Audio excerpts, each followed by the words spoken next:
وہ گانے بن جائیں گی. سو رے میرے بچے سو رے، اے میرے بچے سوتا رے، تو سکون میں ہے، سکون ہی حاصل کرتا رہے.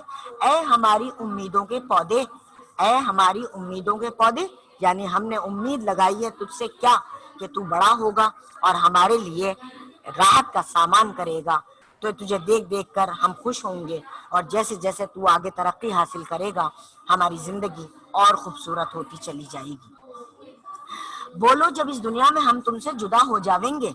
پھر اب ماں نے کیا کہا کہ جب تو بڑا ہوگا اور ایک وقت آئے گا کہ ہم اپنی پوری ذمہ داری ادا کر کے، جب ہم اس دنیا سے اپنا کردار ختم کر کے اللہ کے حوالے سے، اللہ کے طریقہ کار کے مطابق جب اس دنیا سے ہم رخصت ہو جائیں گے، یعنی موت ہمیں آ جائے گی، تو تم کیا کرو گے؟ اے میرے بچے تو کیا کرے گا؟ تم ہماری بے جان لاش کے پاس کھڑے ہوں گے. کیا امید ہے ماں کو؟ ہمارے پاس رونے والا کون ہوگا؟ ہمارا بچہ. ہماری اولاد ہمارے لیے روئے گی، ہماری موت پر آنسو بہائے گی. تم پوچھو گے اور ہم کچھ نہ بولیں گے، ہمارے پاس کچھ نہ ہوگا بولنے کے لیے.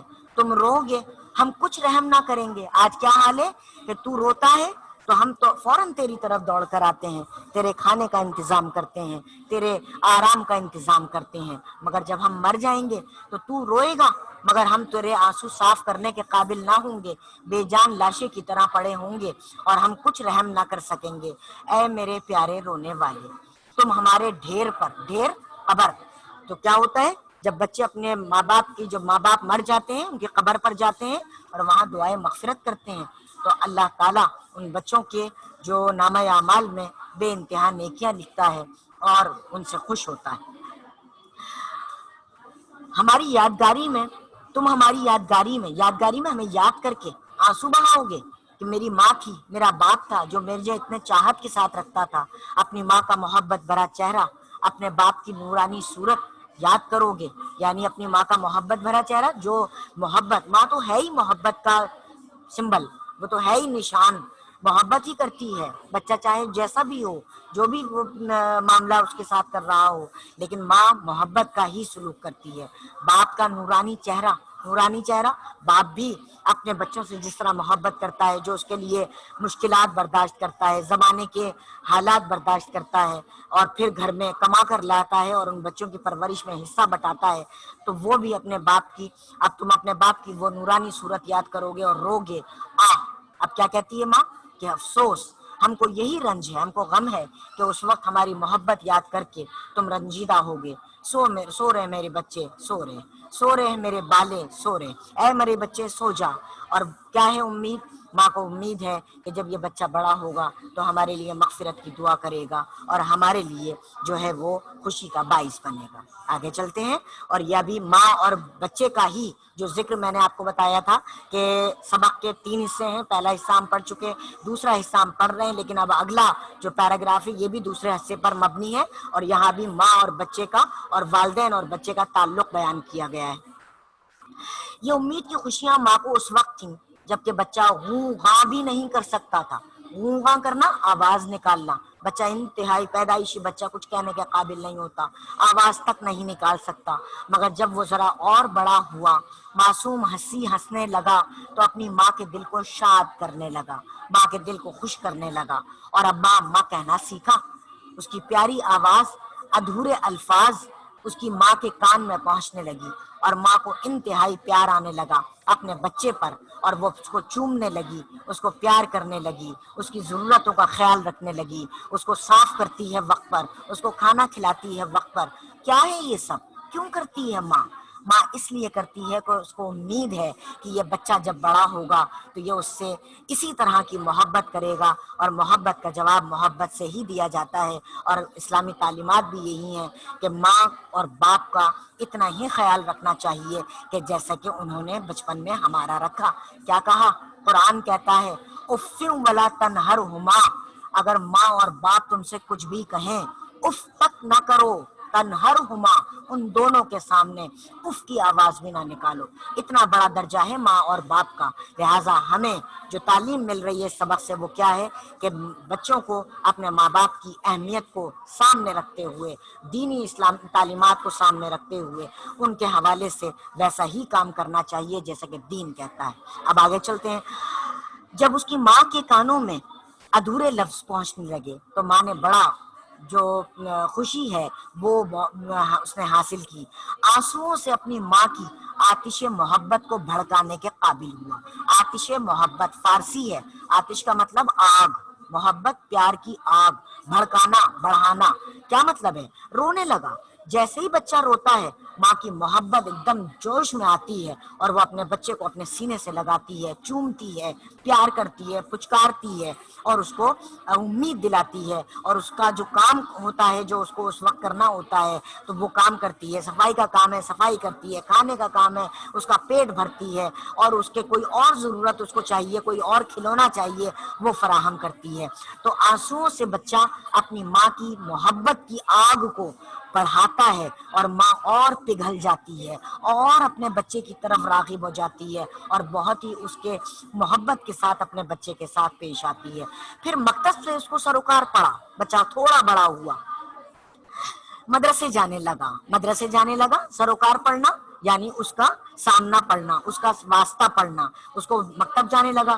رات کو اپنی ماں کے سامنے دن کا پڑھا ہوا سبق غم زدہ دل سے سنانے لگا۔ کیا مطلب ہے؟ رات کو ماں نے کہا بیٹا کیا پڑھا تھا ذرا مجھے سناؤ۔ اب بچہ تھکا ہوا ہے، نیند میں بھی ہے، رونے لگا انتہائی غم کے ساتھ، امی کل سنا دوں گا، مگر ماں نے کہا نہیں میرا بچہ آج کا سبق آج ہی سناؤ۔ تو اس نے کیا کہا، اس نے اپنی ماں کے کہے ہوئے کو پورا کیا اور سبق جب سنانے لگا، روتے روتے اس نے وہ سبق سنایا اور ماں کو انتہائی پیار آیا اور اس نے اس سبق کو سننے کے بعد اس بچے کو پیار سے اپنے سینے کے ساتھ چمٹایا اور اپنے ساتھ سنایا۔ اور جبکہ وہ تاروں کی چھاؤں میں اٹھ کر اب ذرا اور بڑا ہوا، تاروں کی چھاؤں میں، فجر کا وقت ہے، تارے نکلے ہوئے ہیں اور اندھیرا چھایا ہوا ہے، پوری طرح اجالا پھیلا نہیں ہے، اس نے منہ دھویا، اپنے ماں باپ کے ساتھ صبح کی نماز میں کھڑا ہوا اور اپنے بے گناہ دل، بچپن ایسا پیارا وقت ہے کہ جب انسان بہت زیادہ اللہ تعالیٰ کی پکڑ میں اس لیے نہیں آتا کہ کیونکہ ابھی اس کو عقل شعور پوری طرح نہیں ملا، لہٰذا اگر وہ کوئی غلطی بھی کرتا ہے تو اللہ اس کو معاف کرتا ہے اس کی معصومیت کی وجہ سے۔ تو اس نے کیا کیا، وضو کیا، ماں باپ کے ساتھ کھڑا ہوا، صبح کی نماز میں کھڑا ہونے کے بعد اپنے بے گناہ دل، بے گناہ زبان، بے ریا خیال، بے ریا خیال نمود و نمائش کے بغیر، دکھاوے کے بغیر، ہم کیا کرتے ہیں نماز پڑھتے ہیں دکھاوے کے لیے، روزہ رکھتے ہیں دکھاوے کے لیے، مگر وہ بچہ ہے ابھی اس کو دکھاوے کا کچھ نہیں پتا، وہ تو ماں باپ کو دیکھ رہا ہے کہ وہ نماز پڑھ رہے ہیں، خود بھی کھڑا ہو گیا۔ کیا پیارا سین ہوتا ہے، اللہ کو کتنا پسند آتا ہے، ماں بھی نماز پڑھ رہی ہے، باپ بھی نماز پڑھ رہا ہے، بچہ جو ہے وہ اپنے ماں اور باپ کے ساتھ کھڑا ہو کر نماز پڑھ رہا ہے، بے ریا خیال سے نمود و نمائش کے بغیر خدا کا نام پکارنے لگا۔